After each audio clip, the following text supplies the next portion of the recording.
본 방송에서 제공하는 투자 정보는 투자 판단에 대한 조언입니다.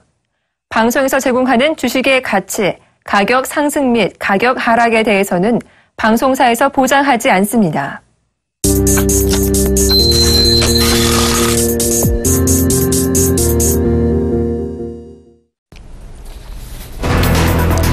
그리스 구제금리 협상의 청신호가 터졌습니다. 최대 채권국인 독일의 메르켈 총리는 브뤼셀에서 개최된 유로존 정상회담을 마치고 그리스 정부로부터 오는 9일까지 개혁안과 구제금융 제안을 받으면 12일 이후 정상회담을 열어 이 제안서를 토대로 그리스 지원 방안을 논의하겠다고 밝혔습니다. 앞서 그리스 정부는 유로존 재무장관 회의에 새로운 제안서를 제출하지 않았습니다. 국제통화기금 IMF는 미국 경제에 관한 연례 분석 보고서에서 그리스 사태 등 글로벌 경기의 불안정성을 들어 미국 기준금리 인상 시점을 내년 상반기로 늦출 것을 권고했습니다. IMF는 임금과 물가 상승의 징후가 명확해질 때까지 기다려야 한다며 이같이 지적했습니다.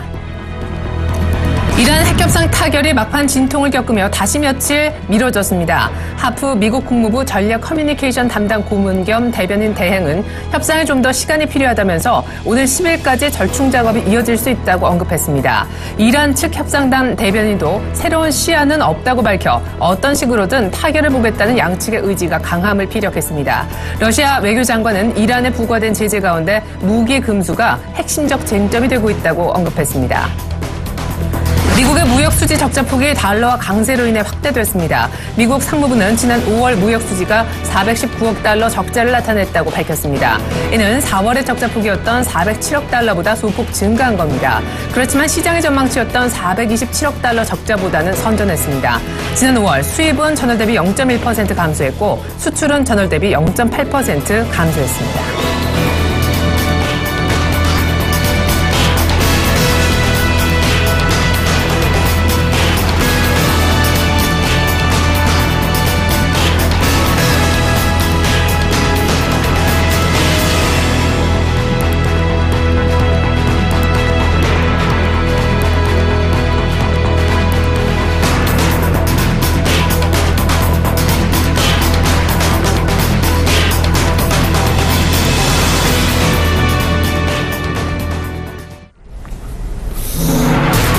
안녕하십니까. 출발증시와이드의 최애리나입니다. 그리스 우려를 딛고 뉴욕 증시가 하루 만에 반등에 성공했습니다. 많게는 장중에 2%까지 급락할 뻔했었던 나스닥이 플러스로 마감하는 이런 고무적인 일도 발생을 했는데요. 전체적으로 3대 지수가 모두 전 저점을 깰 정도로 밀렸었다가 모두 다 플러스로 상승 반전에 마감이 되었습니다.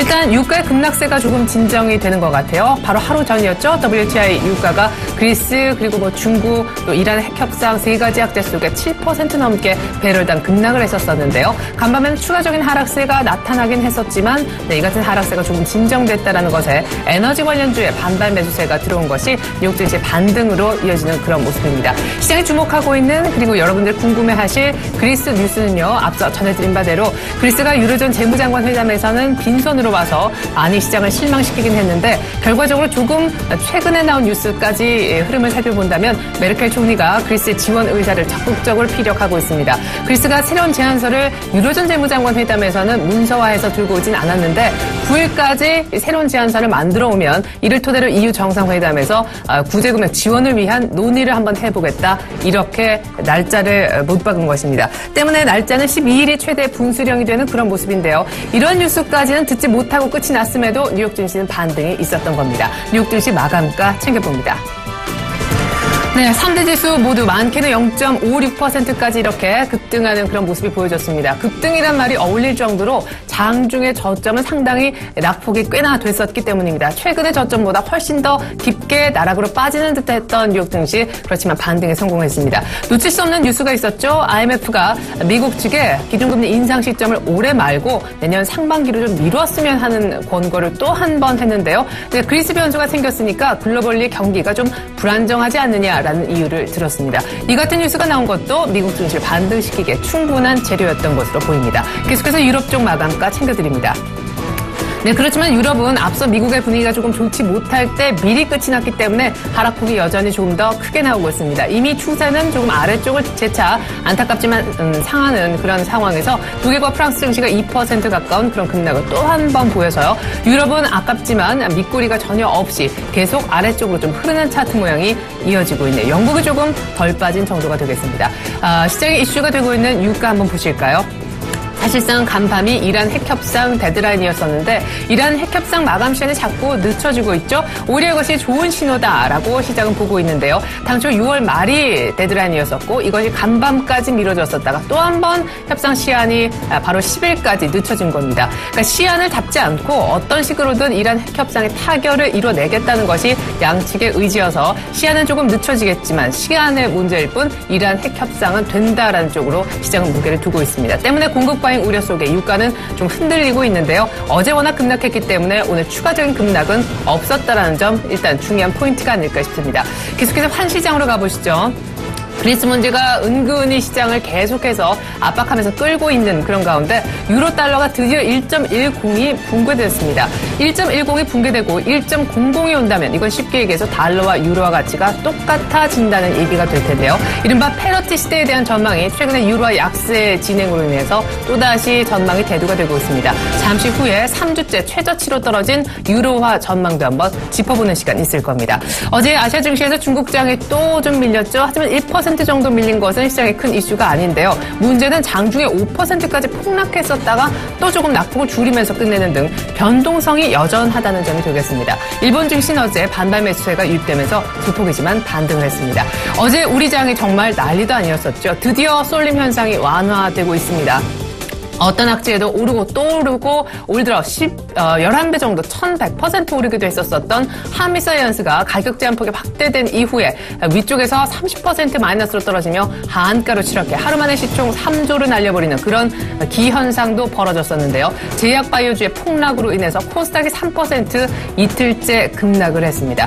이제 코스피도 코스닥도 문제는 제약바이오주가 없이 어떻게 올라갈까라는 점이 되겠는데 기관이 어제 집중적으로 매도했다고 하죠. 이 부분도 오늘 시장 전략 측면에서 꼼꼼하게 짚어드리겠습니다. 출발 증시와이드 시작할게요.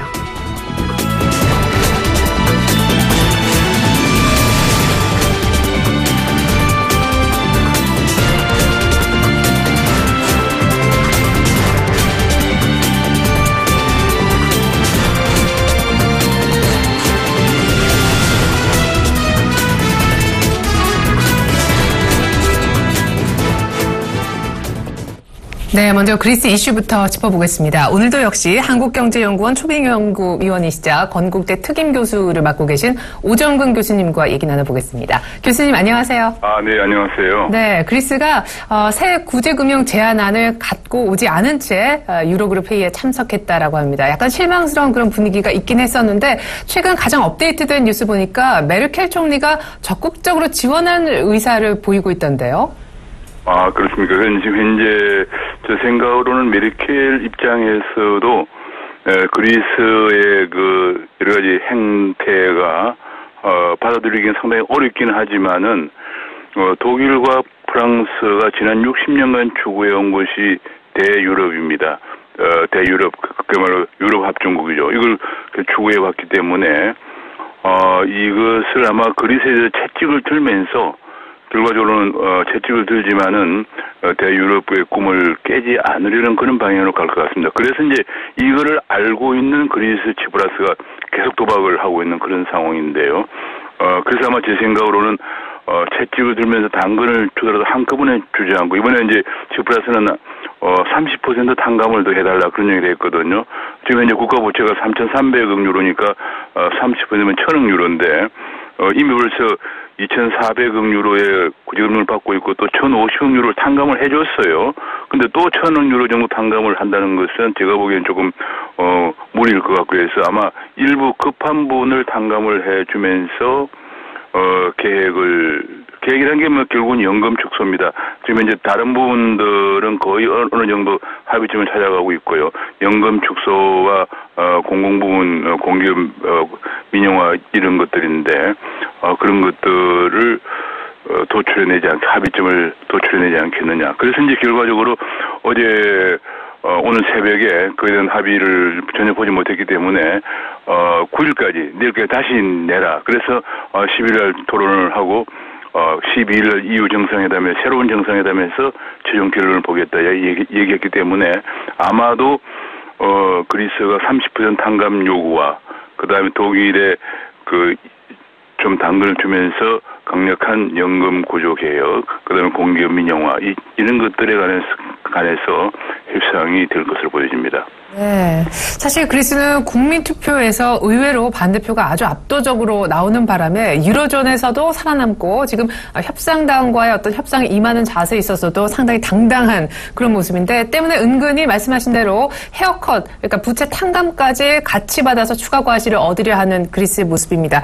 아는 게 아니라 사실 이런 분위기를 만들어준 계기를 IMF 측에서 제공했다 이런 얘기가 있습니다. 어제 교수님께서도 잠깐 언급해 주셨는데 IMF가 그리스가 살아남기 위해서는 향후 500억 유로 이상의 돈도 필요하지만 추가 금융 지원뿐만 아니라 헤어컷도 어느 정도 해줘야 된다. 그렇게 보고서를 내지 않았습니까? 근데 최근에 IMF가 이래저래 좀 미움을 받는 것 같아요. 미국 쪽의 기준금리 인상 시점도 오래 하지 말라 이런 권고를 했던데요.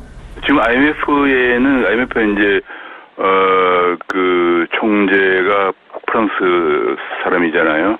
결과적으로 이 사람이 지금 현재 프랑스의 심지어는 대권까지도 생각하는 그런 정도의 사람이니까 남유럽의 정서와 맥을 같이 하는 사람입니다. 그래서 르가르드 총재는 제가 보기에는 아마 IMF가 굉장히 자금 사정이 어렵습니다. 어려워서 이번에 3차 구제금융을 한다 하더라도 IMF는 빠질 가능성까지도 얘기되고 있을 정도로 자금이 없지만은 현재 남유럽의 불안이 그리스에 이어서 포르투갈, 이태리, 스페인으로 확대되는 것을 원치 않기 때문에 아마도 제가 보기에는 앞으로 2018년까지 급한 돈을 이제 돈 한 519억 유로라고 했는데 519억 유로 정도를 해주고 그다음에 현재 그리스는 도무지 지난 과오를 따지면 말할 것도 없지만 과오를 일단 불문하고 현 상태가 국민들의 긴축 그다음에 연금 삭감만 가지고는 해결이 안 되는 상황입니다. 국민들의 그 긴축과 연금 삭감도 인내심이 있기 때문에 보통 한 3, 4년 이상은 못 하거든요. 3, 4년 이상 못 하고 그 뒤로는 이제 다시 또 새로운 정권이 거기에 못 견디면은 또 국민들이 새로운 정권을 하게 되는데 그래서 결과적으로는 이건 도저히 안 되니까 할 수 없이 서방에서 일부 좀 탕감해 줘야 되는 거 아니냐. 지난 1,050억 유로를 탕감해 줬지만은 다시 또 좀 더 탕감해 줘야 되는 거 아니냐. 이런 권고가 나도 그리스를 결국은 죽이느냐?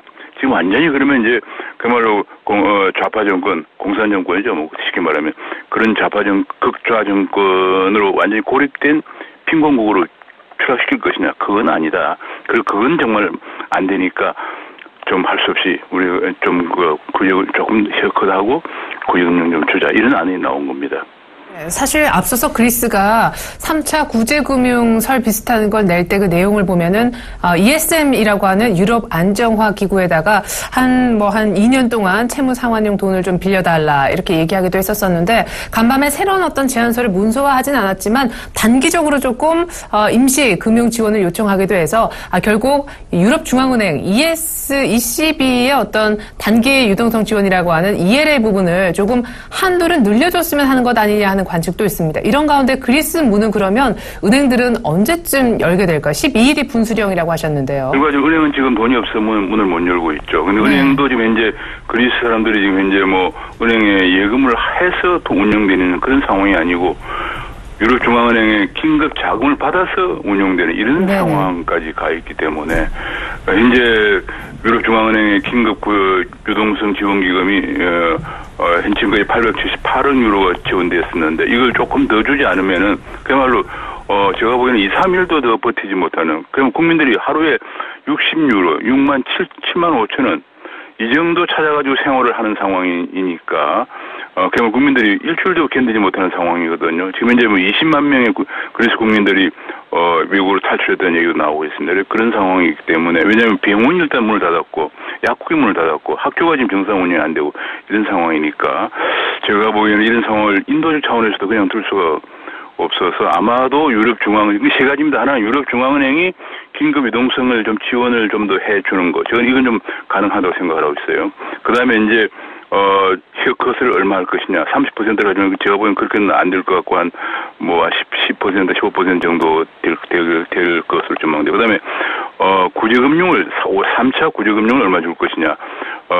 제가 보기에는 500억 유로의 얘기를 하고 있습니다만 아마 독일이 그리스를 길들이기 위해서 너무 그리스가 방문하고 지금까지 5년 동안 아무것도 안 해고 거의 뭐 아무것도 안 한 거 마찬가지거든요. 왜냐하면 심지어는 최근에 민영화했던 공기업을 다시 구교하고 심지어 해고했던 공무원도 또 채용하고 이런 상황까지 갔기 때문에 이걸 좀 길들이기 위해서 아마 그 정도는 처음에 다 주지는 않고 한 200~300억 유로 선 정도를 주면서 구조계획 하는 걸 봐가면서 준다든지 아니면은 500억 유로를 준다 그러면 그걸 갖다가 계속 줄 때마다 구조계획을 여부를 체크하는 그야말로 문자 그대로 그냥 유로존에 쉽게 말하면 독일의 관리 형태로 들어가는 그런 상황이 될 가능성이 큽니다.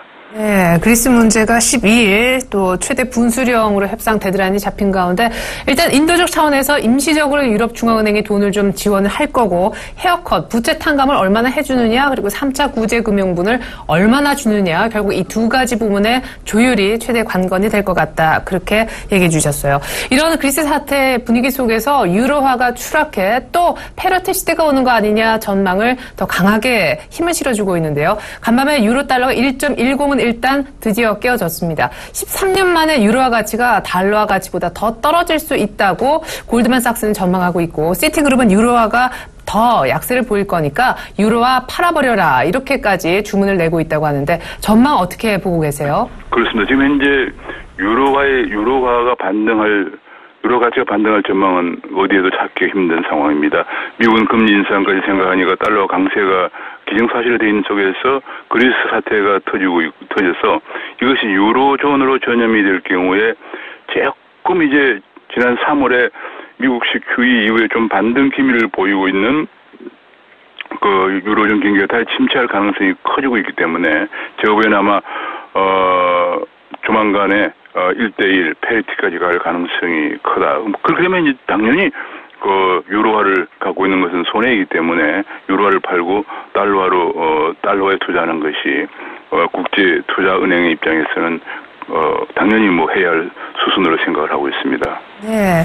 자, 이렇게 유로화가 약세를 띈다는 것은 상대적으로 미국 달러화는 강세를 보일 수밖에 없다는 건데 아마 미국도 부담스러울 것 같습니다. 이런 가운데 IMF가 연준은 기준금리 인상을 내년 상반기로 미뤄야 된다 이런 얘기를 했던데 옐런 의장이 입이 방정이다라는 말씀 어제도 하셨는데요. 이 부분 어떻게 보셨습니까? 그렇습니다. 제가 보기에도 아마 결과적으로 미국이 원하건 원치 않았건 달러화는 강세를 갈 수밖에 없는 상황이라서 그런데 문제는 미국에도 수출 증가율이 지금 마이너스를 지속하고 있어요. 그래서 성장률이 3% 예상했던 것이 금년에 2.45%로 떨어지고 있는 것으로 전망되고 있는 상황이기 때문에 제가 보기에는 아마 미국 입장에서도 이 달러화 강세 때문에 금리 인상을 내년 초 정도로 늦출 가능성이 상당히 높아지고 있다. 저는 50% 이상 된다고 생각을 하고 있습니다. 예, 그렇군요. 자, 이란 핵협상 얘기를 좀 해볼게요. 당초 데드라인이 그러니까 지난달 말이었었고, 그리고 간밤이었었는데, 이걸 또 10일 날까지 마감 시한을 연장하고 있다고 합니다. 근데 긍정적인 신호라고 하고, 이란 측과 또 서방 국가 측이 어떻게든 이번에 타결을 보려고 의지가 강하다는 외신들의 보도가 잇따르고 있네요. 그렇습니다. 이제 현재 이란의 경제는 말이 아니기 때문에 그야말로 북한하고 비슷하죠. 그런 상황이고 현재 전 세계에서 고립되어서 경제가 어려운 나라가 북한, 이란이거든요. 큐바는 이번에 이제 드디어 개방을 했고요. 그래서 문제는 이제 그런 이란의 경제가 도저히 이제 서방의 핵을 하면서 반대로 이제 경제 제재를 받고 그다음에 원유 수출에 관해서 제약을 받고는 이란 경제가 살아날 수 없기 때문에 그리고 또 서방 입장에서도 계속 지금 남아있는 핵 문제가 북한하고 이란이거든요. 그래서 이 부분을 일단은 중동에 이란부터 해결을 하자 이런 의지가 강하기 때문에 제가 보기에는 아마 이번에 10일까지 협상을 연장한 것은 어떻게든 타결을 보려고 하는데 결과적으로 그겁니다. 이번에 남은 쟁점은 좋다 서로 합의를 보는데 합의를 보지만 이건 굉장히 무기이기 때문에 핵무기이기 때문에 국제원자력기구가 이란의 핵시설, 심지어는 군사시설까지 사찰을 해야겠다 하는데 이란은 군사시설까지 사찰은 곤란하다. 네, 그런 얘기가, 그것이 마지막, 아직 합의를, 고비입니다. 제 생각으로는 아마 이것을 어떻게든 합의를 보지 않겠나 싶은데, 이 문제는 군사시설 사찰까지 이란이 하면서 경제 살리기에 나설 것인가 하는 것이 이제 정말 예측하기 힘든데, 이란이 지금 일단은 핵협상에 나온 것을 보면은 경제가 그만큼 어렵다는 얘기고, 그래서 아마 합의될 가능성도 있고, 그 결과 이제 그렇게 되면 이제 아무래도 이란이 하루에 120만 배를 수출량을 230만 배를까지 늘리고, 그다음에 이제 금융이나 경제 제재가 해제되게 되면서 이란 경제가 좀 살아날 수 있지 않겠는가 싶습니다. 예, 그래요. 핵 사찰 범위를 놓고 막판 진통을 겪고 있는 이란 핵협상 타결이 또 지연 좀 되고 있다는 소식 들어봤는데요. 이 유가의 전망을 또 관련해서 어떻게 하시는지 궁금해요. 그리스로부터 또 최근에 휘청이고 있는 중국으로부터 수요가 줄 수 있다는 우려에 더해서 이란의 이 지정학적 우려까지 겹치면서 바로 하루 전에 유가가 하루 만에 7% 이상이나 급락하기도 했었는데 지금 52불 정도, 50불 근처까지 내려왔더라고요. 그렇습니다. 이제 지금 현재 전반적으로 유가 동향을 보면은 50불까지 이제 텍사스 중진유 WTI라고 WTI 기준으로 52불까지 떨어졌는데요. 한 달 전에 비해서 $10 정도 떨어진 거거든요. 근데 그것이 이제 그리스 사태에 따른 유로존의 경제 성장 둔화, 그다음에 중국 성장 둔화 때문에 이제 원유 수요는 줄고요.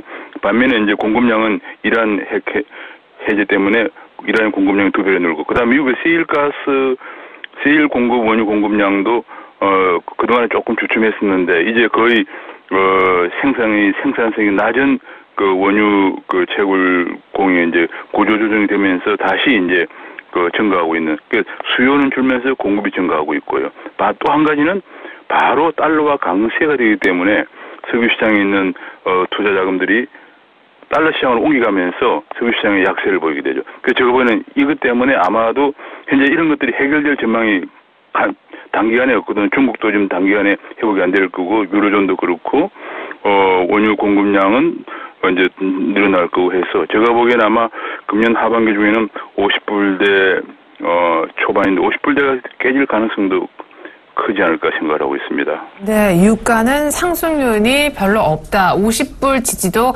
글쎄 좀 위험한 것 같다라고 예상을 해주셨습니다. 어제 때문에 항공주들은 반사이익 기대감 때문에 급등하기도 했었는데 전반적으로 어제 우리 증시에 어떤 큰 바람이 있었습니다. 제약 바이오주들의 급락세가 나온 것인데요. 사실 평균 이름 알려진 종목들은 20% 이상이나 폭락하는 그런 사태까지 벌어졌어요. 코스피는 2040선이고 이제 코스닥도 어제 하루만 3% 급락했는데 어떻게 보셨는지 향후 전망 중심으로 들어보겠습니다. 예, 그렇습니다. 지금 현재 제 생각으로는 미국 금리 인상이 좀 늦어지면서 그동안에 좀 우리가 여유가 있지 않겠느냐 하는 생각을 했었거든요. 그동안 미국 금리 인상 한 2달 전까지는 좀 주식시장에 여유가 있지 않겠나 생각했는데 이 그리스 사태가 터지고 메르스 사태가 터지면서 메르스 사태 때문에 우리 경제가 또 안 좋고 또 그리스 사태가 큰 영향이 아니지만 이것이 유로존 전체에 영향을 미치게 되면서 우리가 대유로존 수출이 한 10%, 9% 정도 되고요. 그 다음에 문제는 중국이 유로존에 대한 수출이 중국 전체 수출의 20%인데 중국이 유로존 수출이 줄어들면서 그 2차 파급 효과로 우리나라가 중국에 대한 수출이 또 줄어들게 됩니다. 그것 때문에 결과적으로 주가 하락이 좀 빨리 왔습니다. 빨리 오는데 제가 보이는 결과적으로 앞으로는 아마 결국은 유가가 이제 하락하니까 석유화학 제품 같은 거 이런 쪽 그다음에 이제 이런 쪽을 중심으로 해서 조금 살아날 가능성이 있고요. 그 외에는 당분간은 전망이 그렇게 밝지만은 않은 그런 상황이 아닌가 싶습니다. 네, 미국 금리 인상 지연으로 인해서 호재를 잠깐 맞은 듯 했었는데 예상치 못한 메르스 또 그리스 사태로 인한 중국 경기 추가 둔화까지 여파가 겹치면서 국내 증시 어려움이 예상된다라고 전망해 주셨습니다. 지금까지 한국경제연구원 초빙연구위원이자 건국대 특임 교수 맡고 계신 오정근 교수님과 분석 함께 해봤습니다. 감사합니다, 교수님. 네, 감사합니다.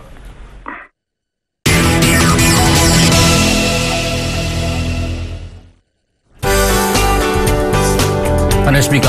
김태환의 수요 리포트 시간입니다. 전일 시장 자체가 좀 상당히 가파르게 좀 급락을 이틀 연속 하다 보니까 우리 투자자 여러분들이 상당히 심리 자체가 위축되어 있을 것으로 보여집니다. 물론 이제 대장주 역할을 했던 바이오의 그 한미사이언스부터 시작해서 화장품 관련주, 아모레퍼시픽부터 시작해서 일찍이 그동안 상승을 주도했던 종목들이 하락하는 그런 모습이었습니다.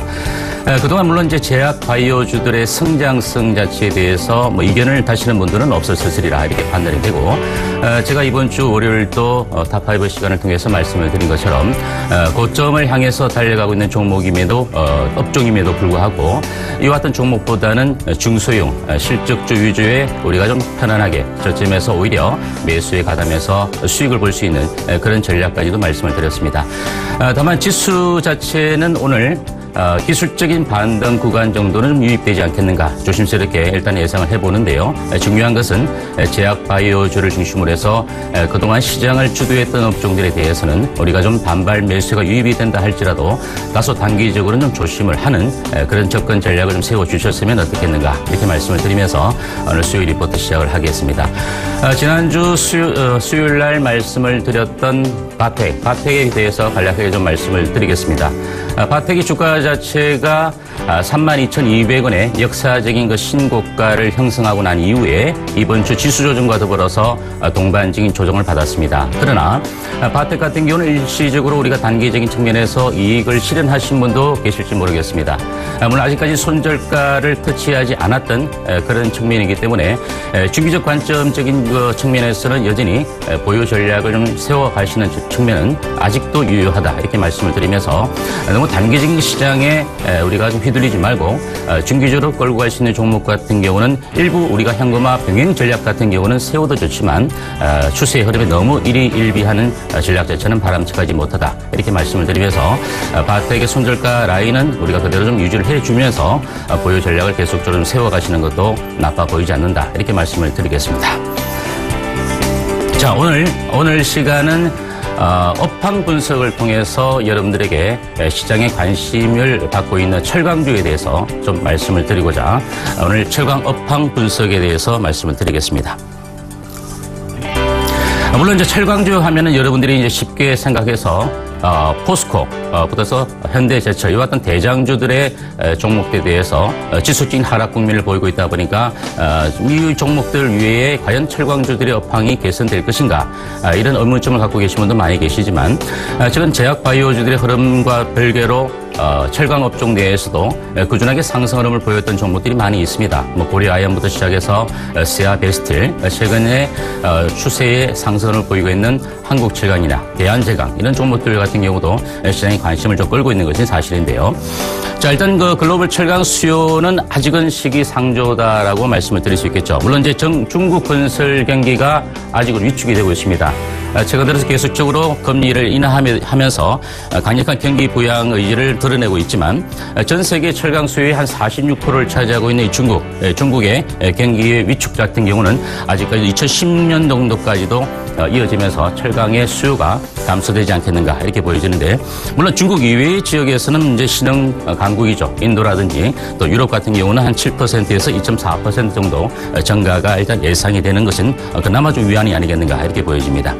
국내 하반기 산업별 수요 증가적인 측면에서 봤을 때 철강적인 측면에서 역시 조선 같은 경우 2.6% 그리고 건설 자동차 순으로 철강 수요가 이어지지 않겠는가 이렇게 예상을 해볼 수 있겠고요.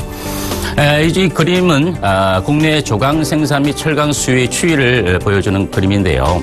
2013년도에 최저점을 기록하면서 수요 증감률이죠. 수요 증감률이 2013년 바닥을 치면서 14년도에 생산량 증감률을 좀 돌파하는 그런 모습을 보였지만, 하지만 2014년을 기점으로 해서 아직까지 2015년, 2016년도까지도 박스권의 흐름을 아직까지는 그려가지 않겠는가 이렇게 보여집니다. 따라서 수요 증감률 자체가 역시 생산 증감률 자체를 좀 상향 돌파하는 시점이 철강 업황이 개선되어질 수 있는 여지다라고 참조를 하시면 될 것 같아요.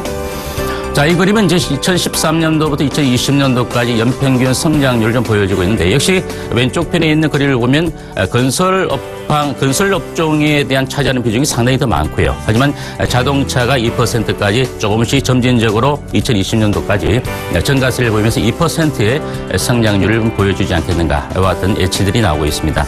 물론 자동차 분야에서 오른쪽으로 보면 이제 대형 상용차나 일반 상용차에 비해서 승용차의 비중 역시 더 증가되겠지만 위와 비례적으로 일반 상용차나 대형 상용차도 비례적인 증가세를 보여주고 있는 그런 양상을 우리가 예상을 해볼 수 있겠습니다.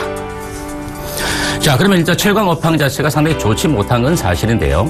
하지만 우리가 내수적인 것 측면에서 최근 주택 시장의 회복과 활성화에 따라서 내수에서 좀 기회를 찾아가면서 종목에 대해서 관심을 좀 가지자라는 측면에서 이 그림을 좀 만들어 봤습니다. 최근 이제 전방 산업의 주택 경기가 계속적으로 회복세와 활성화적인 것 정부의 강력한 정책적인 의지가 나오다 보니까 철근 수요가 계속적으로 좀 증가를 하고 있습니다. 물론 이제 비철금속 부분적인 부분을 제외하고 고철적인 부분에서 철근 수요만 도표화해 봤는데요. 2015년도에 한 1,050만 톤 정도에서 2016년도에 1,110만 톤 정도까지 증가가 될 것으로 보여지는데 이것은 우리가 핵심적인 측면은 2008년도 금융위기 이전의 수준으로 회복이 전망이 되지 않겠는가. 따라서 철근의 수요 증가에 따라서 이 부분의 사업을 영위하고 있는 업황에 관련된 종목들 같은 경우는 올해 수익성 및 실적이 회복될 수 있는 그런 가능성들이 있다. 이렇게 보시면 될 것 같고요.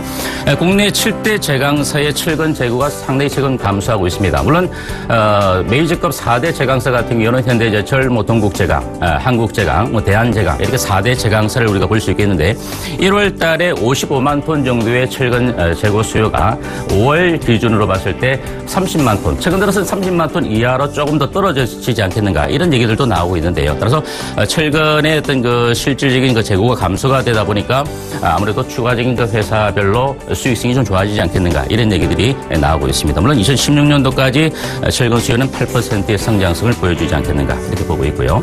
이 도표 자체는 앞서 말씀을 드린 대로 철근 내수 시장 자체는 계속적으로 올라가고 있는 측면에 비해서 주택 분양 물량 자체도 계속적으로 증가하고 있죠. 아직까지는 주택 분양 물량에 비례해서 철근 내수 시장 자체도 상승 흐름을 보여주고 있지만 기울기 자체가 좀 이격이 벌어지고 있을 정도로 철근 내수 시장의 회복성은 조금 더 이어지지 않겠는가 이렇게 이해를 하시면 될 것 같고요. 오른쪽에 있는 부분은 이제 재고 자체가 계속적으로 좀 감소를 하고 있는 측면에서 철근의 유통 가격 자체가 상승을 보여준다면 역시 철근 수요적인 측면에서 이 사업을 영위하는 기업들에 대해서는 우호적인 긍정적인 측면으로 이해를 하셔야 될 것 같아요.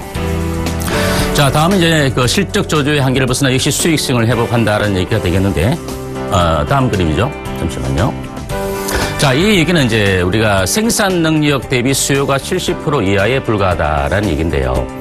실질적으로 이제 70% 이하의 수요가 불과하다는 얘기는 80% 정도가 좀 되어야 실질적인 공급적인 측면에서 공급 부족 현상을 만들어내면서 철근 가격의 상승 흐름이 결국 기업들의 실적으로 이어진다는 그런 얘기로 볼 수 있겠는데 2014년도까지 이 과잉 설비로 실질적인 경쟁이 계속적으로 심화되어 왔던 것은 사실이고요.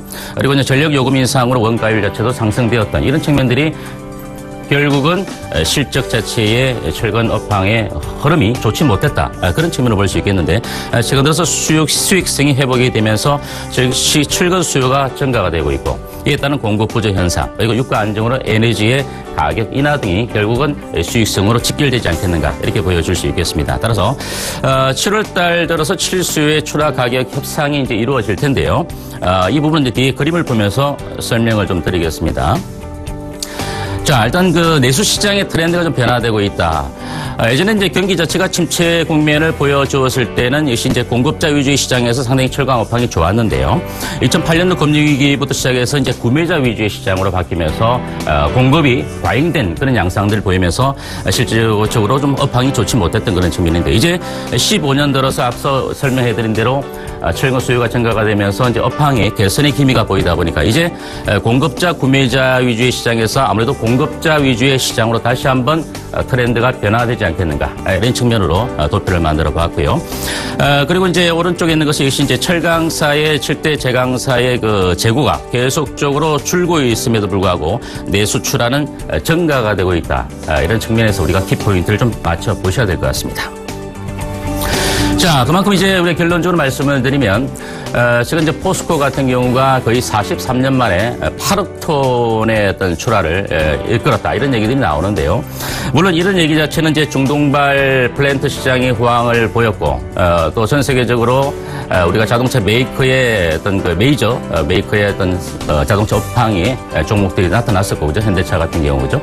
그리고 백색 가전과 더불어서 이제 실질적인 품질 경쟁력을 보였던 이런 가전업체의 선전도 역시 최강 업황의 호황을 불러일으켰던 것은 사실인데, 최근 흐름은 상당히 좋지 못한 것은 사실입니다. 다만 우리가 이와 같은 흐름 속에서도 철강 업종을 우리가 업황을 통틀어서 전체적으로 봤을 때 무조건 철강 업종은 매수하면 안 된다.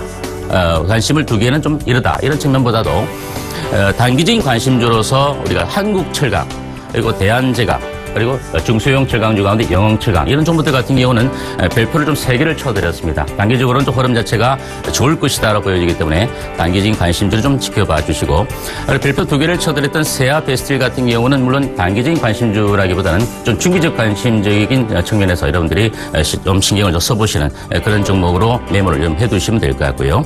그리고 마지막으로 중장기적인 관심주로서는 이제 포스코, 현대제철인데, 물론 실적 자체의 어떤 우려감들이 아직은 있지만 이와 같은 종목들이 이제 기술적인 측면이나 흐름적인 측면을 놓고 봤을 때 최바닥권에 와 있는 것은 사실입니다. 물론 여기서 이제 발목적인 측면이다라고 보기도 무릎일 수도 있겠지만, 우리가 무릎에서 분할 매수적인 관점에서 중장기적 측면에서 본다면 여기서부터 분할 매수를 좀 해 들어가시는 전략 자체도 나빠 보이지는 않습니다. 물론 흐름 자체는 아직은 시간이 필요하기 때문에 중장기적 관심주로 포스코와 현대제철을 여러분들이 좀 신경을 써보시는 그런 전략으로 접근하시는 것이 좋겠습니다. 자, 오늘 최강 업황에 대해서 말씀드리면서 수요 리포트 오늘 마감하겠습니다. 다음 시간에 다른 내용으로 다시 찾아뵙겠습니다. 감사합니다.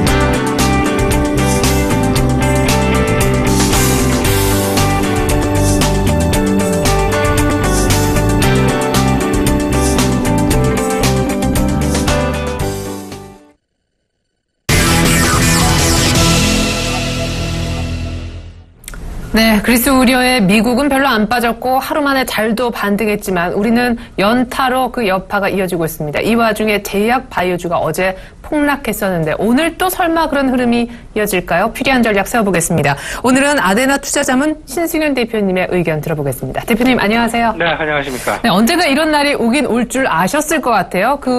바이오 제약주 사신 분들도요. 근데 그게 이제 어제가 됐죠. 7월 7일 잊을 수가 없는데 이 바이오 제약주의 일제 폭락세로 인해서 코스닥이 추가로 3% 급락했고 코스피는 거기서 더 떨어졌는데요. 기관의 집중 어제 다 던진 이유가 어디에 있을까 궁금합니다. 같이 성장성 프리미엄을 받으면서 올라왔던 화장품주에도 매물이 나왔단 말이죠. 전 일장 리뷰 먼저 들어보겠습니다. 예, 일단 전 일장 보시면 조금 좀 암울하다 그렇게 말씀을 좀 드릴 수밖에 없지 않나 좀 조심스럽게 얘기를 좀 꺼내보도록 하겠습니다.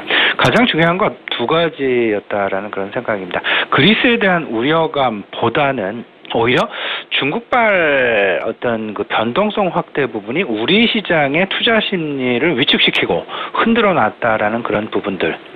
중국 시장에 어쩌면 거침없었던 그 상승세, 그렇지만 하루아침에 무너져버리는 그런 모습들, 혹시나 계속 이제 끝을 모르고 달려왔었던 제약 바이오 화장품을 비롯해서 전반적인 이제 그 코스닥 시장에 대한 어떤 그 찬물을 끼얹는 분명한 계기가 되었다라는 그런 말씀 드려봅니다.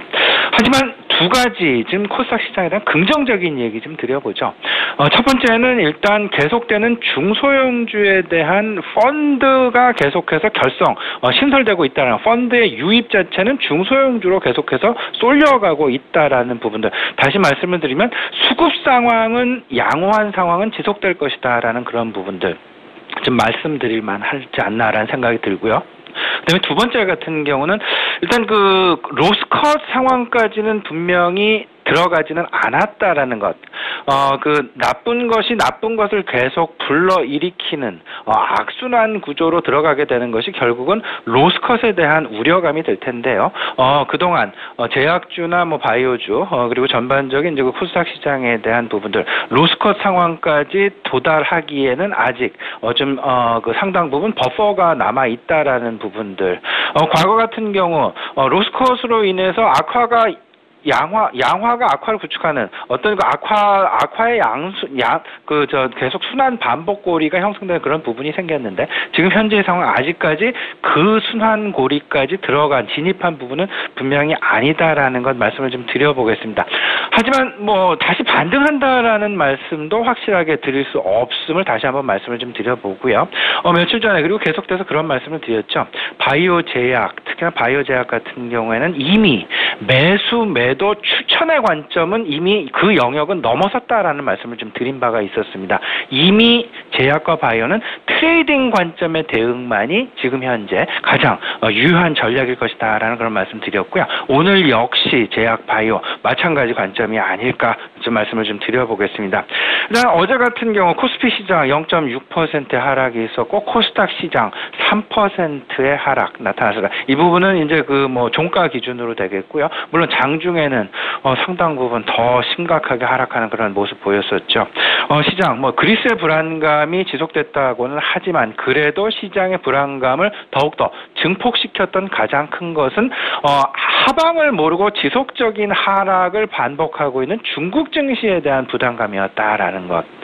이 부분 그리스에서 서서히 투자 중심의 이동점이 중국으로 지금 이동해 와 있고 지금 현재의 상황 말 그대로 투자 심리의 중심점에는 중국이 그대로 자리 잡고 있다라는 부분들 말씀을 좀 드려보겠습니다. 특징 업종 말씀 안 드려도 상황 화장품, 제약 그리고 눈에 돋보이는 업종이 있었습니다. 항공 업종이 되겠습니다. 항공 업종 어제 이제 그 전일 국제 유가의 7.7%의 급락 부분이 나타났다고 하니까 바로금 항공주의 급등이 나타났다라는 것. 아시아나항공 10%가 넘는 상승이었고요. 대한항공 역시 5%가 넘는 급등이 나타났다라는 점. 항공업종 전반적으로 평균치로 봐서는 한 8%의 급등이 나타났었다라는 부분들. 국제 유가에 이렇게 흔들리는 그런 부분도 있었다라는 것. 반면에 이제 또 한 가지 추가할 부분이 있을 것 같습니다. 유가 하락이 되다 보니까 그동안 실적 모멘텀에 대해서 기대를 가져왔었던 화학업종 그리고 에너지 업종 혹시나 좀 실적이 좀 안 좋게 나오는 것은 아니냐 실적이 꺾이는 것은 아니냐라는 그런 우려감 분명히 있는 것도 사실입니다. 저 개인적으로는 그렇게 생각하지는 않습니다. 유가 부분의 움직임 이런 부분들 자체는 오히려 화학업종과 에너지업종 같은 경우에는 긴 그림에서는 그렇게 될 수 있겠어요. 유가 하락이 지속되는 한 방향성을 가지고 갈 때는 그렇게 나타날 수 있겠지만 지금 현재는 변동성 구간이다라는 것. 변동성 구간에서는 제품과 원재료 사이에 스프레드의 움직임을 가지고 그 회사의 당의 제조 회사의 실적이 결정된다라는 부분들. 오히려 화학 같은 경우 그리고 에너지 같은 경우도 그 유가의 급락 부분이 긍정적으로 작용할 수 있다라는 부분. 스프레드의 확대로 인한 긍정적인 작용 부분 우리가 고려하지 않을 수 없다라는 부분들 한번 강조해서 말씀드려보도록 하겠습니다. 무엇보다 어떤 악재도 승승장구했었던 중국 증시와 바이오 제약주는 닮은 점이 있는 것 같다라고 어제에서 오늘도 분석해 주셨는데 자 사실 그리스 그리고 중국 이슈는 계속해서 우리가 지켜봐야 되겠지만 어제 삼성전자의 2분기 잠정 실적 영업이익이 결국 6조 원대 후반 발표되지 않았습니까? 아까도 잠깐 실적 얘기하셨는데 실적에 대해서 관심이 더 확대되는 국면이 확실한 것 같습니다. 변수 짚어주세요.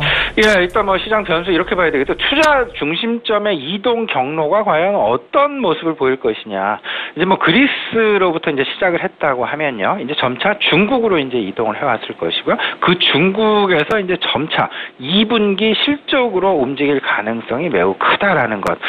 투자 심리의 무게 중심점의 이동은 그리스를 거쳐서 중국 그리고 그 이후에 2분기 실적으로 간다라는 부분들 머릿속에 한번 넣어 놓으시고 지금 우리 최혜린 앵커께서 지적해 주신 대로 이제 그 삼성전자의 잠정 실적 발표 부분 시장의 컨센서스에 크게 위반하지 않으면서 있고요. 상황 그대로 지금 유지되고 있다라는 부분 보셔야 될 것 같습니다. 이제 그 상황 투자 심리의 중심점은 이제 2분기 실적으로 갈 수밖에 없다라는 것, 그 사이의 변동성은 중국 쪽에서 나올 수밖에 없다라는 것 마음속에 넣으시면 어떨까 싶고요. 여기서 이제 그 2분기 실적 시즌 이제 시작을 했습니다. 과연 투자 관점의 포인트는 어디다 둬야 될 것인가, 이 부분이 가장 중요한 포인트가 되지 않을까 말씀을 좀 드려보겠는데, 지금 현재 상황 영업 레버리지 관점에서 지금 현재 2분기 실적 발표를 바라봐야 될 것이다라는 부분들. 영업 레버리지라고 하면요, 단위당 고정비의 어떤 그 효과 부분을 얘기를 하는 부분이 되겠습니다. 항상 이제 그 제조업체를 보고 뭐 서비스 업체를 봐도 마찬가지가 되겠는데, 그 원가 부분에는 변동비와 고정비가 있게 되겠습니다. 변동비의 변동, 이 부분 항상 우리가 눈여겨서 보고 있지만 고정비의 변동은 잘 눈여겨서 보지 못하는 것이 사실인데요. 지금 현재 매출의 확대가 나타나야만, 그 매출의 확대는 결국 소비의 증가에서 나타나게 될 것이고요. 매출의 확대가 나타나야만 단위당 생산량이 증가를 하면서 변동비는 그대로 어떤 일정 비율을 가지고 증가를 하고, 오히려 단위당 고정비는 감소하는 효과를 보여주면서 전체적인 그림에서 영업이익 부분은 오히려 증가하는, 상승하는 그런 모습을 보여주는, 말 그대로 영업이익의 턴어라운드가 나타나는 부분이 분명히 보일 것이다라는 부분. 그렇다면 지금 현재 2분기 실적 시즌에서 가장 중요한 것, 이익의 증가폭도 중요하겠지만 가장 중요한 것 뭐니 해도 앞으로의 3분기까지 본다 하면요, 2분기 3분기 같이 보게 된다 하면 결국에는 그 매출의 증가가 어느 정도의 속도로 나와줄 것이냐, 이 부분에 초점을 가는 것이 가장 중요한 것이다. 지금 현재 상황 이렇습니다. 실적 모멘텀, 2분기 실적 모멘텀 가장 중앙에 있는 부분 뭐니 해도 그 에너지 부분하고요, 그 다음에 화학 부분, 그 다음에 증권 부분을 빼놓을 수가 없는 듯합니다. 그리고 다만 외생 변수나 뭐 전반적인 어떤 그런 부분들 쪽에서 본다라면 2분기 실적 오히려 좀 부담되거나 아니면 좀 작년과 아니면 지난 분기와 그렇게 큰 변화 없이 가는 부분이 결국에는 IT와 자동차가 아닐까, 그런 말씀, 이제 큰 그림에서 업종별로 한번 생각을 해봤으면 좋겠다라고 말씀드려보겠습니다. 네, 이미 시선이 옮겨가고 있는 2분기 실적, 가장 중요한 것은 매출 증가가 어느 정도로 나타나는가 부분이다 하셨었는데요. 일단 앞서서 제약바이오는 어제 폭락했지만 추가적으로 여기서 더 급락할 것 같지는 않고, 그렇다고 반대로 급반등할 것 같지도 않다라고 얘기하셨습니다. 정유화학은 유가 급락에 대한 어떤 타격을 보기보다는 일시적으로 스프레드 확대에 따른 이익 개선을 오히려 긍정적이다. 실적의 여전한 안전판은 정유화학 소재 섹터다라고 언급해 주셨는데, 시장 뷰가 좀 궁금합니다. 어제 코스닥이 또 추가로 급락했지만 사실상 중소형주 펀드가 뒷받침되고 있어서 수급은 양호한 상태라고 하셨는데요. 코스닥도 코스닥인데 코스피가 일단 단기적으로 추세는 꺾이지 않았습니까? 여기서 기간 조정을 예상하는 전문가도 있고요. 또 2000선이 지켜지네 만의 얘기가 다시 나오는 국면입니다. 저는 이렇게 생각을 합니다. 코스피 시장 같은 경우에 기간 조정은 이미 계속되고 있다라는 그런 말씀 좀 드려봅니다. 항상 이제 그 박스권, 지금 박스권의 상단과 하단을 어느 구역에다 놓고 얘기를 하느냐가 결국은 서로 보는 이제 관점의 차이일 수 있겠는데요. 2100선을 고점으로 보느냐, 아니면 2100선을 다음 단계를 위한 어떤 추가적인 지지선으로 보느냐. 저 개인적인 생각은 저는 이제 계속되는 박스권 장세가 지속될 것이다. 2000에서 2100을 왔다 갔다 하는 그런 장세가 당분간 뭐 9월 달에 예상 가능한 미국의 금리 인상 시점 이전까지는 지금 현재 그 박스권 양상은 지속되지 않겠느냐라는 쪽에 조금은 더 무게를 두고 있다라는 부분 말씀을 좀 드려봅니다. 그 사이에 지수의 움직임은 그렇게 되고요. 그 사이에 이제 업종별로 엇갈리는 부분이 분명히 생길 텐데요. 그 업종별로 엇갈리는 부분에 있어서는 항상 그 PBR 관점에서 조금은 더 보수적인 관점에서 항상 안전판 역할을 하고 있는 그 자산 중심의 PBR 관점에 대응을 하자라는 그런 말씀 드리고 있습니다. 아울러서 그 성장 관점에서 시장을 접근하신 분들, 특히나 이제 그 코스닥 시장에 관심을 가지고 계시는 분들도 많을 것 같은데요. 저는 이 부분은 이렇게 생각을 하고 있습니다. 성장 순환매 관점에서 계속 접근을 해야 될 것이다라는 것. 그렇다면 코스닥 시장의 하락은 나타날 수 있습니다. 추가적인 하락은 나타날 수 있겠으나 자금의 이동, 자금의 유입은 계속되고 있는 그런 상황, 중소형주 펀드로의 자금의 유입은 계속되고 있는 상황 속에서 바이오주가 빠지게 된다라면 그를 이어갈 계속되는 어떤 그 받쳐주는 다음 타자가 지금 나타나게 돼 있습니다. 그 다음 타자의 어떤 그 순환매 양상 부분을 생각을 해야 될 것 같은데, 어제 같은 경우 뭐 게임주들의 선전 부분, 그리고 핀테크 관련주들의 선전 부분, 이런 부분들이 그 해답이 되지 않았나라는 그런 말씀 좀 드려보고요. 이런 상황들은 중소형주 펀드가 계속 유입되는 상황이 지속되는 한 어떤 그 성장 순환매 관점에서의 어떤 그 접근은 계속 유효할 것이다라는 그런 말씀입니다. 큰 그림에서는 그 중위험 중수익 전략 계속 말씀을 드리고 있는데요. 세 가지 트랙 전략을 말씀을 드리고 있습니다. 3트랙 전략이 유효하다라는 그런 말씀드리고 있는데, 실적 시즌 이제 관심을 가질 수밖에 없겠죠. 실적 모멘텀 관점, 그리고 두 번째 성장 스토리의 순환매 관점, 그리고 마지막 세 번째 경기 회복 관점에서의 저 PBR주. 이런 큰 그림에서 보신다라면요, 균형적인 포트폴리오, 이 세 가지 트랙을 가지고 균형적인 포트폴리오를 계속해서 꾸려나 가신다라면 아무리 변동성이 커지는 장이라 할지라도 일정 부분의 수익, 아니면 일정 부분의 안전판 역할은 분명히 해 나갈 것이다. 하지만 한 가지로 치중을 해서 뭐 고위험 고수익 전략을 추구하는 그런 쪽보다는 수익이 덜 할 수는 있겠지만, 그래도 중위험 중수익 전략이 최근 들어서는 오히려 이런 그 박스권 상황이 지속되는 상황에서는 조금 더 바람직한 전략이 아닐까라고 조언의 말씀드립니다. 네, 실적이 한 축이고 그 두 번째 축은 경기 회복 수혜주로 볼 수 있는 PBR 관점 관련된 업종들, 마지막으로 성장주인데 성장주도 나누어서 바이오, 화장품, 그리고 어제 또 매기가 들어갔던 게임, 이렇게 좀 돌아가면서 순환매 관점에서 트레이딩으로 임하는 것이 맞겠다라고 얘기해 주셨습니다. 네, 무엇보다 중위험 중수익 전략 7월 달에 우리 대표님 말씀 잘 참고해서 수익으로 좀 연결시키는 여러분들의 그런 포트폴리오가 됐으면 좋겠습니다. 지금까지 아데나 투자자문 신승윤 대표님의 전략이었습니다. 대표님 감사합니다. 네, 감사합니다.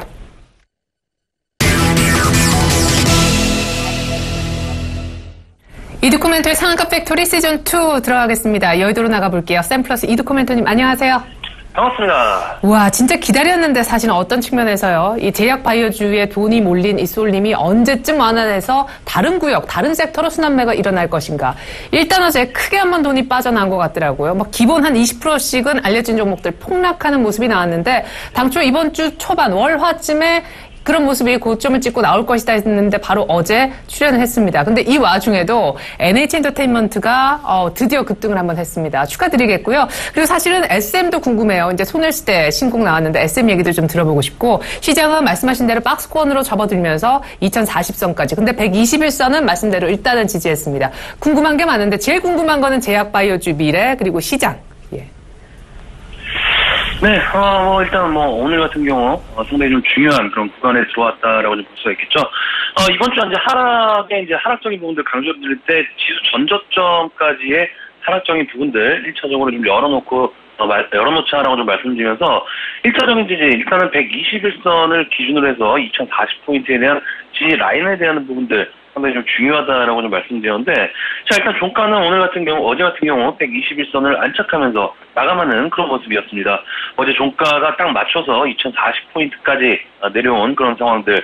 하지만 간밤에 마감한 다우지수나 유럽 증시 어느 정도 조정 후에 다우지수 같은 경우는 조정 후에 플러스권으로 마감하는 그런 모습들이 좀 나오게 되면서 계속적인 그리스에 대한 불확실성의 연속적인 부분들, 글로벌 유럽 증시 같은 경우는 하락권에 들어오는 그런 상황이긴 합니다만은, 자, 오늘 우리 증시 어느 정도 선반영이 된 그런 측면 부분들이 있어서 전저점 지지라인에 대한 경직성이 좀 나아지게 된다면은 어느 정도 기술적 반등적인 부분들도 가능한 그런 상황이다라고 좀 생각을 하고 있기 때문에, 이번 하락 때 박스권의 기본이라고 볼 수 있는 전저점이 되겠죠. 2008포인트, 그러니까 2000포인트 부분까지는 그냥 빠지면 2000포인트 부분까지 빠지는구나, 이렇게 생각하시는 것이 적편한 그런 부분이다라고 좀 볼 수가 있겠고요.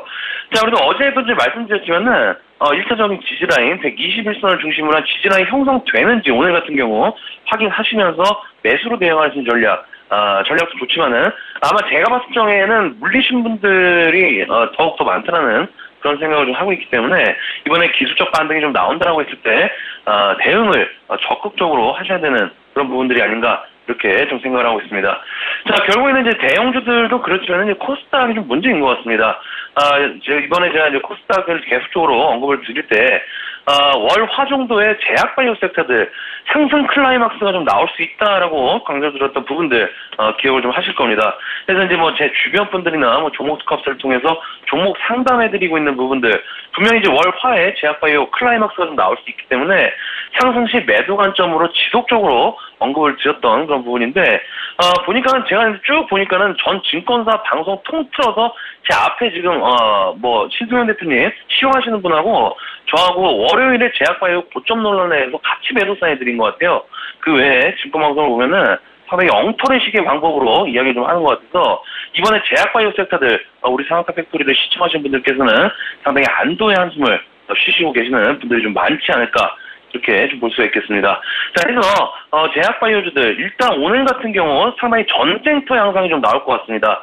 오늘 또 오전에 증권사 리포트들 바이오주도 뭐 조정이 불가피하다는 내용으로 지금 도배가 되고 있는데, 저는 조금 생각이 좀 다릅니다. 단기성 자금들, 그러니까 단타꾼들이 상당히 좀 몰릴 것 같은데 그만큼 주가의 상승과 하락의 변동성이 커질 것이다라는 그런 부분입니다. 자, 그 이야기는 상승도 가능하다라는 이야기인데, 자, 중요한 것은 내가 가진 종목이 바이오주다라고 했을 때 그 종목에 대한 변동성을 대응이 쉽지 않다거나 혹은 불안감, 어떤 심리적인 압박이 있으신 분들은, 그리고 매수가가 특히 높으신 분들, 일단은 이번 하락 후에 기술적 반등적인 부분들 빠르게 매수가 정리하시거나 트레이딩 관점으로 보셔야지, 이것이 2차, 3차 랠리적인 부분은 아니기 때문에 반드시 트레이딩 관점 대응하셔야 되는 부분들 참고하시면 좋을 것 같습니다. 자, 해서 증권주들 같은 경우도 마찬가지가 되겠습니다. 자, 증권주들 일단 이 지수 2100포인트까지만 홀딩을 하자 계속적으로 언급을 좀 드렸습니다. 자, 드렸는데 역시나 증권주들 같은 경우에도 어제 이제 지수 하락에 맞게끔 하락이 좀 나와주었죠. 하지만 증권주들 이번에 저점 라인, 그러니까 120에서, 그러니까 지수 121 이평을 지지한다라고 했을 때 어느 정도 기술적 반등의 성격들이 나올 수가 있기 때문에 오늘 지수와 더불어서 증권주들의 흐름 또한 상당히 맥점적인 구간으로 진입을 한 그런 상황이기 때문에 오늘부터는 증권주들 동반 연계해서 보시면서 계속적인 체크 포인트들 짚어 나가셔야 되는 그런 부분들이 아닌가 싶고요. 자, 그래서 이제 증권주들 지금 보면은 대부분 주요 지지 라인에 근접한 그런 모습이 되겠습니다. 대우증권 같은 경우에도 그렇고 삼성증권 같은 경우에도 121평, 키움증권 같은 경우는 120이니까 지수도 120평, 증권주도 121평. 자, 이런 부분들이 상당히 좀 중요한 그런 부분들인 것 같습니다. 자, 그래서 주요 지지 라인에 근접한 상황이기 때문에 공통적인 부분들 있다라는 점 참고하시면 좋을 것 같습니다. 자, 해서 제가 이런 지수 상황을 좀 대비하고자 종목 값수 시간에도 그렇고 우리 상한가 팩토리 시간 때도 상승하는 종목들 따라잡지 말자, 바닥권에 있는 종목들 매수하자라고 계속적으로 좀 말씀드리면서 많은 종목들 좀 잡아드렸는데, 자, 어제 지수 급락에도 불구하고 NH엔터가 장중에 한 4% 정도 급등하는 그런 모습이었죠. 자, 그리고 통신주들, 제가 LG U+ 같은 경우에, LG U+ 같은 경우에도 아마 5월 달부터 계속적으로 말씀드렸습니다. 5월 달부터 통신주 하반기까지 계속적으로 주목을 해야 되는 섹터와 종목이다라고 좀 말씀드리면서 최선호주, 가장 좋은 실적이 예상되고 있는 LG U+ 좀 말씀드렸는데, 어제 이제 LG U+가 그동안에 9,000원대에 대한 박스권 구간에 있다가 1,600원까지 장중에 7% 넘는 급등을 하게 되면서 바닥권 대비 상당히 좀 많이 올라오는 그런 모습인 것 같습니다. 자, 해서 SM 같은 경우, 어제 이제 티저가 좀 나왔죠. 어제 신곡에 대한 어떤 뮤직비디오도 나오고 했는데, 자, 요렇게 바닥권에 있으면서 기술적 반등이 예상이 되는 그런 종목으로 바닥권에 지속적으로 기고 있는 그런 종목으로 저는 지속적으로 좀 강조를 드리고 있는 그런 부분입니다. 자, 어제 같은 경우 지수 3%, 4% 가까이 급락이 나와줬음에도 불구하고 거의 영향이 없었던 그런 종목들은 바닥권에 있었던 종목이었기 때문에, 자, 어제도 말씀드렸지만은 바닥에서 이런 종목들은 매수보다는 매집의 과정으로 여유 있게 주식하는 사람과 하루하루 주가 등락에 걱정할 수 있는 그런 부분들은 고점에 매수하신 분들, 이런 부분들은 심리적인 부분들이 정반대이고 어떤 그런 수익 또한 천차만별의 그런 크기로 작용할 수 있는 그런 부분들이기 때문에 상승하는 종목들 따라잡지 말자라고 계속 말씀드려도 현치 않은 그런 상황이다. 라고 좀 보시는 게 맞을 것 같습니다. 자, 해서 이번에 코스닥 지수 큰 출렁이 왔을 때 아마 많은 분들이 가슴이 좀 철렁해졌을 것 같습니다. 하지만 재료가 살아있고 바닥권에 있는 종목이라면은 심리적인 부분들 오히려 기회로 작용을 해서 남들보다 여유 있게 투자할 수 있다는 점 참고를 하시면서 고점을 사신 분들 제약바이오주들 오늘부터는 상당히 전쟁터 양상 벌어질 수 있다는 점 반드시 대응하셔야 된다라고 말씀드리면서 정리를 해드리도록 하겠습니다. 오늘 스마트카 팩토리는 여기까지입니다. 고맙습니다.